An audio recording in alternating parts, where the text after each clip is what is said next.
ყოფილი პრემიერ-მინისტრის ბიძინა ივანიშვილის ორგანიზაცია მოქალაქე ახალი პროექტის ფარგლებში ცალკეული არასამთავრობო ორგანიზაციების საქმიანობის გამოძიებას იწყებს.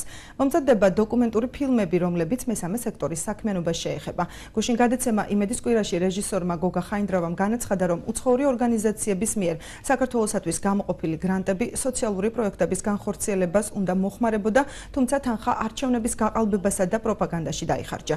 ბიძინა ივანიშვილის მიერ დაფუძნებული ორგანიზაციის მოქალაქის ახალ პროექტს 9+1-ს არასამთავრობო სექტორის დისკრედიტაციის მცდელობა დაფასებს დემოკრატიის ინსტიტუტი. ორგანიზაციის აღმასრულებელი საბჭოს თავმჯდომარე გენო გელაძე მოქალაქეს სხვა ორგანიზაციების დაფინანსების გაკონტროლების ნაცვლად საკუთარი შემოსავლების გასაჯაროებას ურჩევს. მილიონობით ფული სიდადან მოდიოდა საქართველოში სიღარიბის პროგრამის განსახორციელებლად.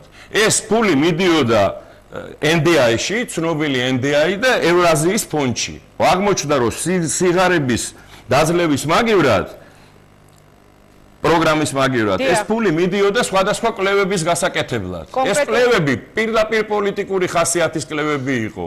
ჩემთვის ამ დროს აღმოჩნდა, რომ ესეთი ორგანიზაციები, როგორიც არის სამართლიანი არჩევნები და გამჭვირვალე საქართველო, მილიონობით დოლარს ღებულობდნენ ამ სიგარების პროგრამიდან გამოყოფილი ფული. ბატონო გოგა, მე დაგიდებ თქვენ, ჩემო კარგო.